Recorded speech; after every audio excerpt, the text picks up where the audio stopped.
Hi, everyone, and welcome back to the Political Spectrum podcast here at Heartland Community College. My name's Andrea Merkel, and with us today is Hunter Spencer, who is our sound technician. Today we have State Senator Tom Bennett with us, and we are so happy to have you here. Thank you. We're glad to be here. I've been looking forward to this since we got the invitation. Great. Thank you. If you just want to start by kind of introducing yourself and what you do as a state senator. Well, as a state senator, or actually a member of the General Assembly, you do a number of things. You work with people across the district. Sometimes people want to have bills and they present an idea to you. And then from there you take the idea, you try to turn it into a bill, and if you're able to do that, then you try and help it become a law. Now that's a broad, high-level kind of thing that we do at the General Assembly, but we also not only do that, but we have constituent services across our district where people will call with concerns about FOID cards or just a number of issues around the area, and we try to help them either resolve them in Springfield, or sometimes we'll reach out to our legislators in Congress, in D.C., where they may be able to help us better on certain things. And so it's a continual movement, continual discussion, and we're very proud to represent the 53rd District. That is great to hear. So Illinois is famously a Democrat-controlled state. Yes. And only 19 out of 59 state senators are Republicans. How is it working in Illinois as a Republican? Well, you're right. I am a state senator, and I'm a state senator in the 53rd District. And my number one job, I understand we're talking about the state of Illinois, but for me, my number one job is to represent the 220,000 people in my district. To me, that's just number one. Agriculture is big in our district. Ag is one of the biggest businesses in the state. Ag, education, small business, jobs, less taxes, and a strong economy are priorities, I think, for the folks in our district. For me, trying to help people achieve their dreams, I mean, that really was what we try to do in a number of ways. I'm Republican in the Senate, but I look for areas of common interest. People are people across the state of Illinois. We often have very similar concerns. When you talk to people, what's the number one concerns? You'll hear them say education, jobs, strong economy, families. You know, those are all important to all of us. And we look for those areas that we agree on, and we try to move ahead together on those things. So when we're in the General Assembly, we try to find those common areas of interest and concerns. And if I may for just a minute, my nephew, Scott Bennett, he was a Democrat in the Senate for a number of years. In fact, he came in the General Assembly at the same time I did, and I'm a Republican in the House. And you're thinking, this is just not going to go well. Well, for us, it was about family. We both knew that we had certain beliefs that we were just not going to change, but we also knew we had much more in common. So when we get together for family birthdays and celebrations, and would come to our house. Kathy, my wife, or maybe Grandma at the time, she would give us about 10 minutes, and we'd go off to a side room and we'd talk politics. All of the things you might think about, the good, the bad, the ugly, and all those things. But after those 10 minutes, we would come back out with everybody else, and then it was all about family. Chicken, deviled eggs, playing ball in the backyard, and playing the notorious pit card game. I don't know if you ever heard of it, but that was a great game. It was full of energy, full of emotion. We'd get loud, and, of course, then some people would go outside, I suppose. But it was a great card game. And somewhere in all that, it was about family. And Scott and I would often try to find a bill where we could both help sponsor in the course of a year. So just a number of things there. And you're right, Illinois is a Democrat-leaning state for sure. But for me, my most important job is to represent our district and find those areas of common interest, common concerns, where you can reach across the aisle to really make things better for our district. And if you do that, it's also going to help make it better for the state. Yeah, I personally come from a divided family, too, when it comes to politics. Sure. And I feel like a lot of people do nowadays because our country is just so divided when it comes to politics. Absolutely. So if you could advocate for a single issue, what would it be and why? You know, I thought about that question. That might have been one of the questions I thought about the most. There are a lot of issues to consider, to be concerned about. You got inflation, of course, jobs. Education is one of those. And, of course, education, you can break that up in early childhood, higher ed, K-12, all of those. Concerns about the family unit, how that's changing today, or maybe it's disappearing as well. High taxes. Of course, with taxes, we have some of the highest property taxes in the country here in Illinois. So just a number of things. But I suppose if I would focus maybe more on education, partly because of my background as a school teacher, I taught school for 7 years, and my wife, Kathy, was a teacher for 33 years. And education is part of our family. My mom taught in a one-room country schoolhouse. I don't know if I dare say when, but she taught it a long time ago. And her first, that's her first job as a country schoolhouse there. But she went to ISU when ISU was a 2-year school. Really? Yeah. Wow. So it's been a while. So education's been in our family in all kinds of ways. So I guess maybe that, from that perspective. I mean, through education, you think about it, you can rise to the next level. With education, you learn additional skills, can make us more valuable in the job market and the things that we do. You're more able to get things done through education and experience. That's even better. Mm-hmm. Not only do you have the skills, but then you have the experience on how to use those skills, and it makes you even more valuable in the job market, but also just in your community. So more skills, better jobs, and hopefully a better way of life. So I guess that's kind of where I'm coming from. Yeah, I also come from a family full of educators. Wonderful. My dad works here at Heartland as Yes. a professor, and my mom works at ISU as well. And obviously, I'm a college student, so I've had a lot of pressure put on me. But You're right. I can. Yeah. But sure. when it comes to voting for candidates, that's like a big thing that I take into consideration is what their stance is on education and easy access to education, and even equality in schools, because here in Illinois, I feel like there's a big difference between poverty-stricken areas and how their schools are compared to the schools up in Chicago. So that's definitely one of the biggest issues I feel like Illinois faces today is our education. All right. In fact, we're going to veer off here for just a minute, Okay. if you don't mind. I love what you just said about the community colleges and with ISU. And there's a lot of potential partnerships between the community colleges and the four-year schools. I was a trustee at Parkland College in Champaign for 19 years. I was a chairman of that board for the last 3 years, back to the education side. And I could see over and over again where community colleges, if I may for just a moment, they could turn on a dime to help prepare programs and offering certain courses to groups of people really pretty quickly. And that was just so valuable to be able to do that. And then as community colleges continue to grow, they work and partner with four-year schools. So they were able to take credits and a lot of things to happen. Bridges, I think, is what they use the phrase for, between two-year schools and four-year schools. And just that same thing of reaching out, giving them the education, the training they need, and the cost.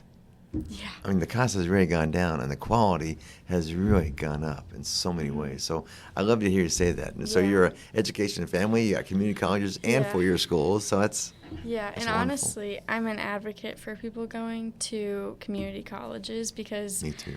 For me, it was a smart decision.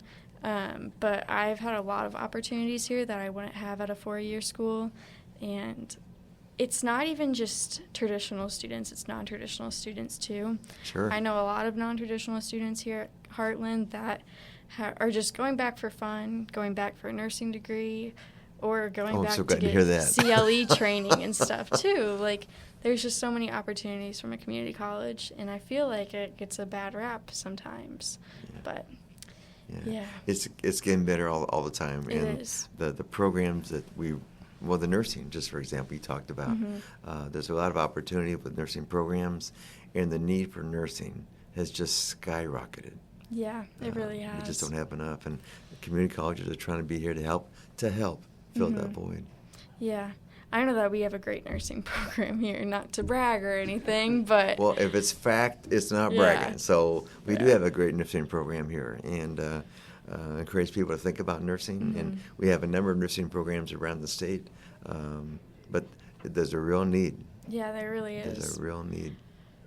On to our next question. Would you describe what it was like to serve as the assistant minority leader in the House? He had raised several issues to focus on. Of course, he had to help raise funds, the political side of that. Also, you mentor new legislators, help them to become focused on what's going on. Mm-hmm. Then also, with me in a leadership role, I needed to focus on certain things more and really to dig in on some of those aspects of some of the things. I became a spokesperson for the appropriations for education, but also it was important to lead by example of what we did. At times, things did become very political. There was sometimes yelling and screaming on the House floor. Sometimes at 1 o'clock in the morning, sometimes 2 o'clock in the morning. That was just what was happening. Sometimes dealing with rules, we always would agree on a certain amount of rules at each time we started a new general session. And sometimes when those rules were kind of being changed at the last minute, that was just part of it as well. That wasn't a whole lot of fun there, but sometimes we would get a bill, maybe it's 3,000 pages long, and it would be dropped on us about 1 o'clock in the morning, asked to vote on that, like the budget issues. And I mean, how do you vote on a bill that you haven't had a chance to read on? So that was some of the things that we would try to do to help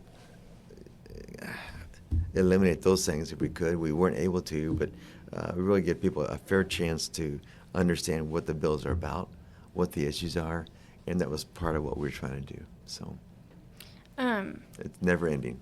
Yeah. Can you kind of like identify the hardest part of that?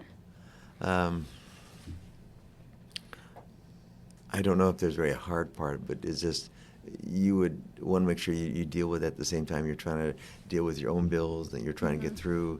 Also, where you're trying to work with constituents at home. I don't know if there's really one part harder than the other part, but it was continually changing. Yeah. But to be honest, that was one of the fun parts as well. It really is. Yeah. What would you say the most important bill is that you've sponsored? That's another one. I know you had that was in there, and I thought that's really hard to say. And it's not just about bills. It's also how you work with other people to get bills done and get bills passed. There's a lot of bills that that I've been involved with that maybe I'm not a sponsor to, but you work with them to try and become sponsors for, as far as co-sponsors or whatever. But really trying to get those things through. So it's different ways that you can work to get them done. But I guess I'm glad to have played roles in several bills. But I guess there's several education bills I think about more often. And for me, this includes redoing the capital bill for schools to get money for construction projects. Also worked on licensing process around EdTPA, which is a licensing process that really is getting a lot of attention right now. And then allowing the retired teachers to come back and teach for 120 days because we can't find teachers. So it's more in that area, I guess, of education. Yeah, I definitely noticed how when I was back in high school, it was like the hardest thing to find a sub for my teachers. So like they would come to school sick. And it was horrible. But I feel like along with nursing, that's definitely one of the career fields that we need a lot of people in. You do. Because it's really hurting at this time. You hit two big categories, right? Nursing, teaching, and there's other careers out there that we're really hurting for. And it seems like since, well, even before COVID, but since COVID, it's just the whole thing sped up, the process of the short, the needs that we have for both nursing and for teachers. Yeah. So, for sure. Have you sponsored any bills or do any bills stick out to you that you've sponsored that have to do with like higher education? I mean, there's a number of bills we've tried to help over time. I'm trying to think one that might help focus on. But I guess the EdTPA might be one where it's a combination of K-12, but also higher ed, to where if you want to become a teacher, you have to do certain things, and that's they work through the universities and community colleges to get some of that background. So it's to get licensed, it all works together. Yeah. So that might be something along those lines. But there's a number of programs and bills that we work together in Springfield over time to try and help the community, the universities get where they need to have Right now, we're in the middle of appropriation discussions. This morning, we were talking with folks from Illinois State University, folks from Southern Illinois University, talking about their needs and talking about what they, what other new programs they want to try and do and try and develop. What programs they might be doing away with because it doesn't fit the need anymore. So it's not just the bills again, but where you're involved with and trying to help make those decisions, and that's best for the students and the best way for the state. Yeah, so that's great to hear. I feel like sometimes people say that they're thinking about the students, but really, we don't always take into consideration all the students, like the non-traditional students. And so when you say non-traditional, what does that mean to you? People who are coming back to school, like older people who aren't necessarily the people that you always think of when you go to a college. So not necessarily my peers, but people who are either coming back to change their career or people who are coming back for fun, stuff like that. No, those are very important people. Yeah. And another group I hear that comes back a lot of the seniors, where they're retired, but they're looking for some new skills, some new direction at this point in their lives, and that's important too. Yeah, and sorry, this just made me think of this. It doesn't really have anything to do with politics, but here at Heartland we have like a thing that's called continuing education. Sure. So it's where we just have these little individual classes where people can come, people from the community. They don't even have to go to school here, but they can come and take these classes. Like I took a cake decorating class, or there's like an Italian cuisine class, sewing class. Like on cooking kind of thing? Yeah. It's just... And sewing? Yeah, so it's a place where people can learn new skills. Okay. So on to our next question. Do you think the current makeup of the General Assembly is representing the whole population of Illinois? If not, what do you think could be done to fix that? I really don't think it's quite balanced. That's what we're talking about. Republicans in the House and the Senate have about 33% of the seats in both the House and the Senate area. Democrats have, of course, 64%, 67% of what's in the seats in the House and the Senate as well. But meanwhile, just for example, at a high level, if you think about in the last election, 54% of the people voted for Pritzker, and 42% of the people voted for Bailey, and the rest, of course, were for others. So if you think about it, where 33%, 30% of the folks or of the seats are Republican, but then you have 47% of the people that actually voted for Bailey, it's kind of like if at a high level, again, just starting with some numbers, it kind of gives you the idea that the Republicans really are underrepresented. And that comes right from the maps that are done every 10 years. That starts with the census and all those kind of things. But I guess with these numbers of the 30% and the 42% kind of gives us some idea of where we are. But the maps, again, are one of the most very important tools for the majority party. It just is. If they do it right, the map can keep them in power for at least the next 10 years. Good, bad, ugly, whatever. But that is the tool. Is just the maps is such a powerful tool. If your focus is to win seats, you can try to put as many Republicans, for example, in one district, and then surround them with other Democrats that have a better than even chance of winning around them. And you can examine the demographics of the state. There has been a call more than once to make maps more fair, keep the towns together, keep the communities together, maybe keep the counties as one individual piece of the districts. But really, the real goal of those that make the maps are control. I mean, it's power. Because if you have power, you can control the maps, you can control the seats, and you control who makes decisions. I mean, it's all tied in. And if you're thinking about running for U.S. Senate someday, there you go. So everybody is tied together. But that's where you hear about gerrymandering. And that's really what it is, to where the elected officials, the ones that draw the maps, they're the ones that are drawing who's going to vote for them.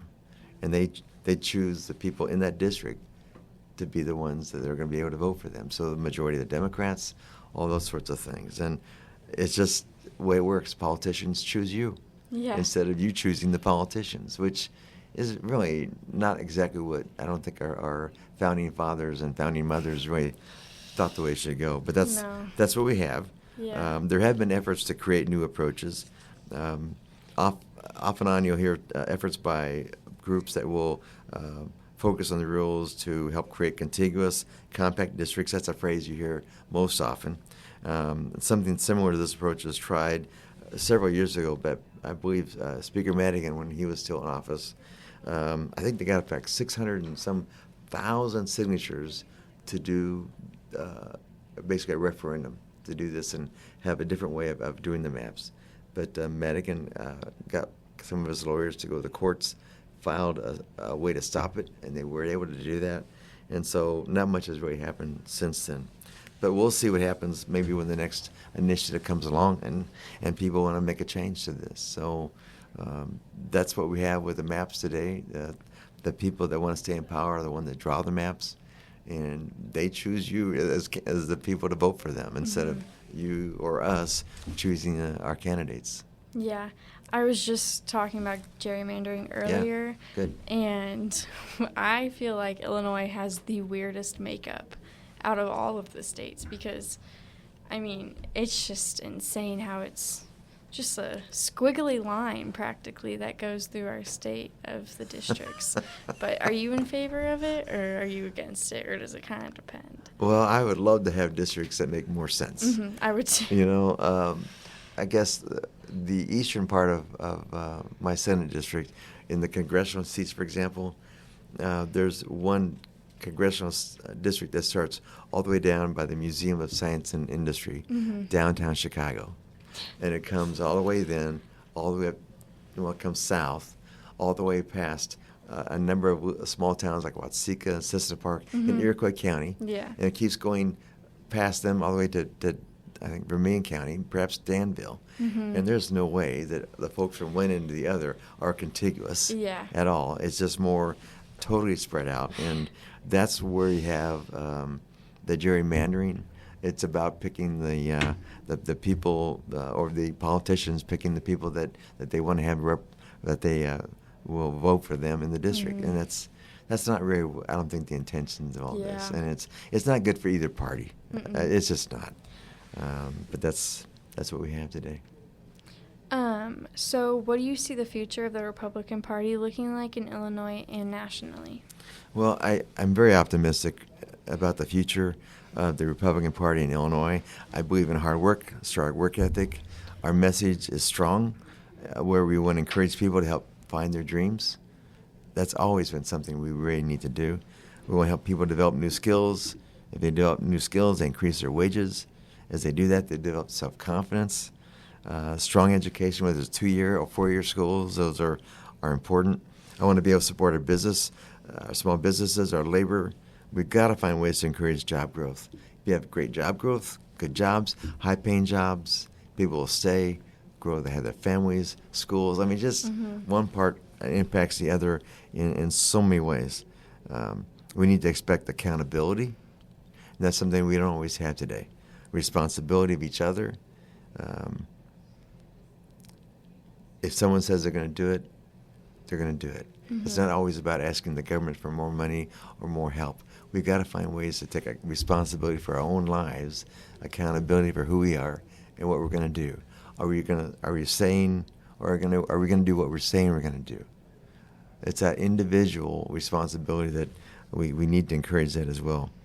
One thing I'm very concerned about, we talk about people developing more skills. There is a job market, right? Supply and demand. And it used to be we would compete with neighbors in other towns. Yeah. Well, we're not just doing that now. We're competing with others around the world. We're competing with folks in Germany, South Korea, China, and they are moving forward in their programs and in education and technology, all those things. And we need to find ways to compete. And this is very serious. It's not only just now, but our future. Our families as well as moving forward to the skills. And technology is changing so much in so many ways. The cell phones, just for example. When we were a bit younger, with my wife and I, the cell phones was just not part of it. It just wasn't. But now it's every person has it. It just does. And a few years ago, you never would have thought much about it. And here we are. So what's the next step with technology? We just need to be moving ahead. And so that takes that accountability, that responsibility of moving forward to do that. Government will never be big enough to solve all the problems. There's just not enough money. Bigger government, we only make taxes and more taxes. Mm-hmm. And really, that is not the answer by itself. One solution doesn't fit all. But we do need to be involved, we need to be engaged, and we really need to be thoughtful about what lies ahead.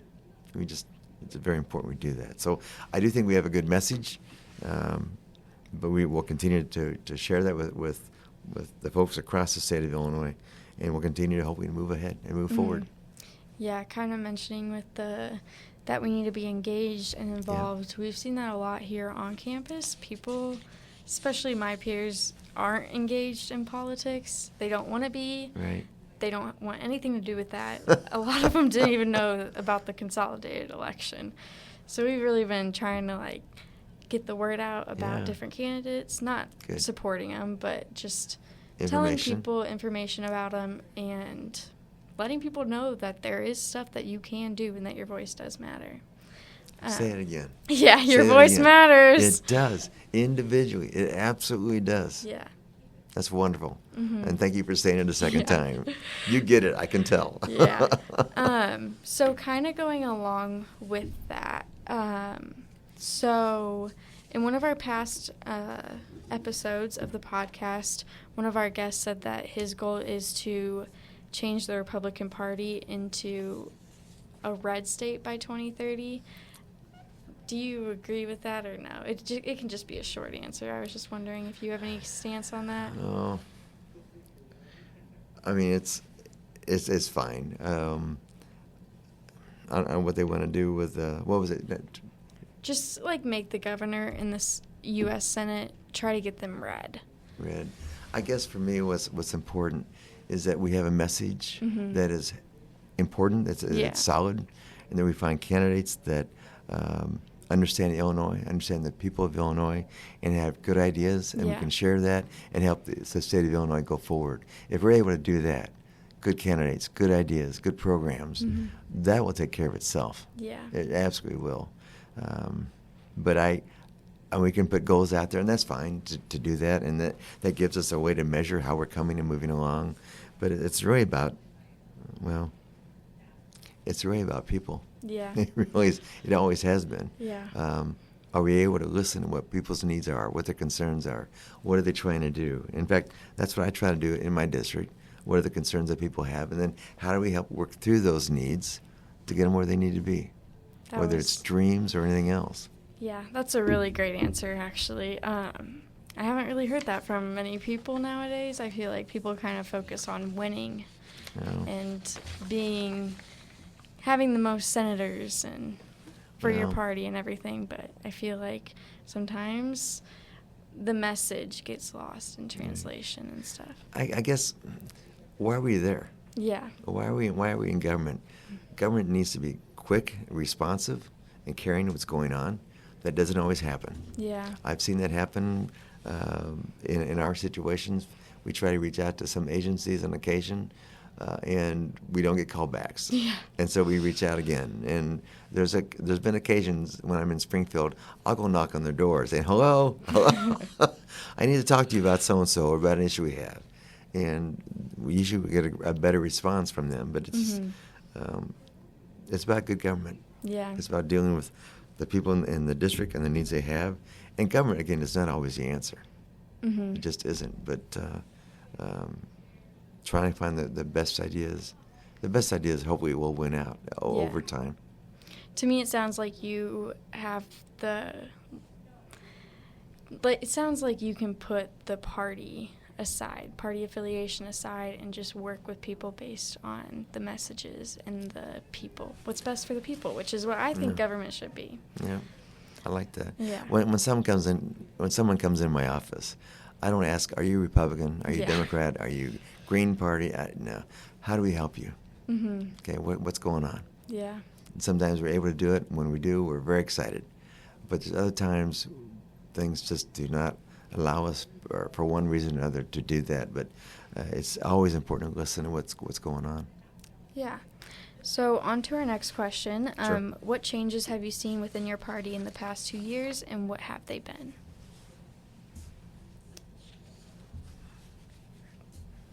There we go. We got her now.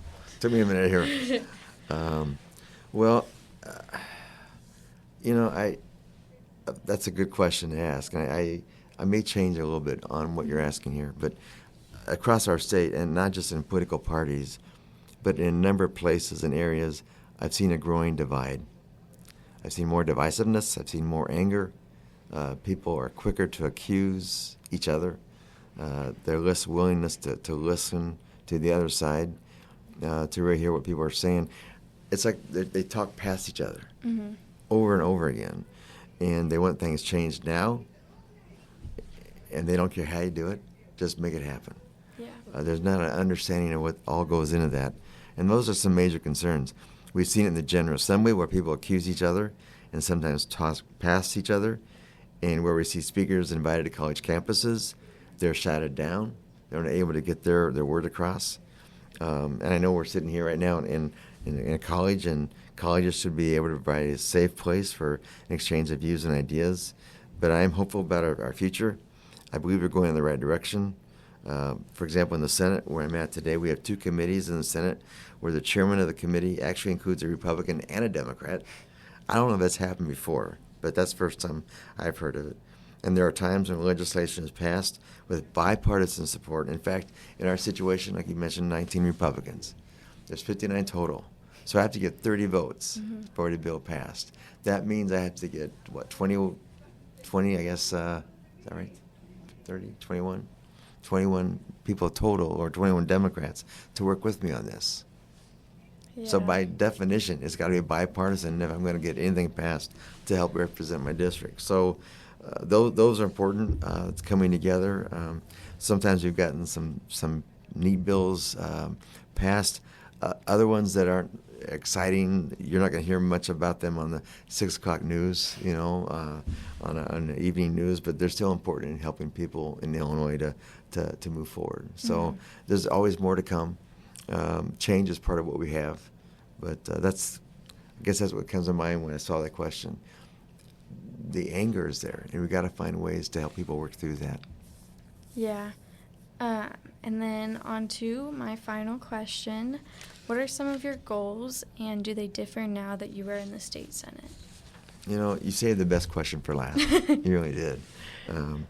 For me, I don't think my goals have changed very much, whether I was a state representative or when I'm a state senator. Or it probably didn't change much when I was on school board or when I was on Park and College Board of Trustees, because it's still about the people. I had a dear friend of mine many years ago say, Tom, and we still have coffee on occasion, he said, don't forget this. He said, it's always, his name is Russ, it's always about the people, helping people achieve their dreams, and it starts by listening to what their concerns are. You got to find ways to help improve their lives and their family lives. It's still about education. It's still about helping people develop the skills and accountability. It's still about helping them take on responsibility as a citizen of our state, a citizen of our country, and about being a leader in the community. We can't do it for everybody, right? We just can't. But we got to find ways to help people realize they can do this. They are one voice, and they can be heard. Going back to what you said earlier, we've got to find ways to help them feel they can do this, get that self-confidence, because it's in so many ways over life and over history, things have come down to one individual to make something happen. Yeah. And it's still very, very true today. Yeah. I really, really like that answer. So before we end the podcast, anything else that you want to say? It's just been a lot of fun talking today. Yeah, it has been. And I'd love to hear your thoughts on this as well. Yeah. You've always been good. The biggest thing is that I think everyone needs to be engaged. It's our country, and we have the right to vote. So why not take advantage of that? Because your voice does matter. It makes a difference. If you think about it over time,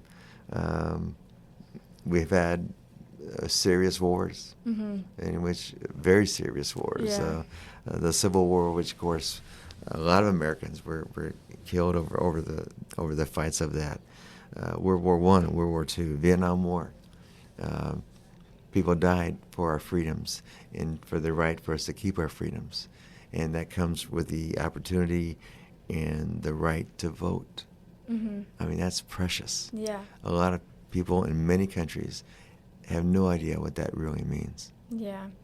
Another thing is, I was thinking this when I was leaving after voting yesterday for the consolidated election. That's where it really matters, because a lot of our issues start at the state level or at the local level. And not many people go out and vote. Like, I was the only one in the voting, in the church that I vote at. I was the only one there. Right. And I was extremely surprised, first of all. But second of all, like, not everyone votes. So that is where your voice actually really does matter. And you need to share your opinion, because otherwise, like, you are just throwing away one of your most valued rights. And, yeah. Voting is just a basic part of who we are as Americans. It is, yeah. It's so critical in so many ways. And I know there have been a lot of discussions over the voting and all the things that come with it, but that is so important that we are aware, that we're engaged, we know who these candidates are, we understand the issues, and then from there we can make good decisions. But without being engaged. Exactly. If you're not engaged and you don't know who you're voting for, or you're blindly voting just because there's a D next to their name or an R next to their name, then, yeah, you might as well not go vote. But it's not hard to get out and know about your candidates, and that's what we've really been trying to do here on campus, is make sure that everyone is educated on who they are voting for, and making sure that people aren't just blindly voting based on what people tell them to, or who their parents are voting for, because that's not your true opinion. And I know that I grew up liberal, or not liberal, but more Democrat, but over the time I view myself as a moderate that leans a little bit more left, but I've definitely changed my opinions, and I've been able to, I do have some Republican views when it comes to the economy and stuff, but I've really been able to form my own opinion because I have become educated on multiple different issues. I think a lot of things happen over time when you talk about Republican and Democrat issues. I'm not sure if those quite hook up with one way or the other. Yeah. Historically, I'm sure there is some there, but I think the best legislation can happen, for example, in Springfield, is when you have more of a balance of Republicans and Democrats. They bring different perspectives together. And when they're actually engaged and talking with each other, and when they have to listen to each other because it's a balance of legislators, I think that's when you can really get perhaps the best legislation and the best policies, guidelines that can help our state move forward. I really do. But I love hearing you talk on this stuff. I think you're going to do very well. Thank you. You're thoughtful. And you take things kind of a step at a time. Along with that, last thing I'm going to say is it doesn't only help me in politics, getting to know this stuff, but it's helped me in my real life too, because I'm able to communicate with people about different things. And I feel like I've been able to listen more to people, because that's the biggest thing nowadays. People don't listen. No. Someone says that they belong to this party, and if someone is the opposing party, they don't listen. They just argue, they yell, and it's not logical yelling. It's yelling about personality and stuff like that. It's not how politics should be, in my opinion. We all need to listen, and if you're going to argue, you might as well go vote, because that's the best way to get your opinion out there. I love what you're saying. We need to have the ability to sit and listen to each other in an environment where it's safe. And it's okay to disagree. It is okay to disagree, but we need to have that conversation. And colleges, of course, are one great place, or have been one great place, where you're able to balance your ideas off of each other. And sometimes you'll agree, sometimes you'll disagree, but also sometimes you will change your views over time. But that's where that's a lot of that can happen in college situations, and that's why we need to have that happen as well. But it happens anywhere in life. Yeah. It really does. It does. But you said the big L word, listening to each other. And not even just with politics, with everything. Yeah. That's a big thing that a lot of people lack in today's society is the ability to listen. So. In families, as I'm looking at my wife right now, who I'm very grateful for. She's a great listener, by the way. It's good, too. So. Yes. Well, I just want to thank you so much for coming on to the podcast today. Thank you. I had a great time. Thank you. It was very helpful, and I really appreciate the time. And it gave me a chance to understand and get to hear what your thoughts are as well. Mm-hmm. Yeah. Thank you.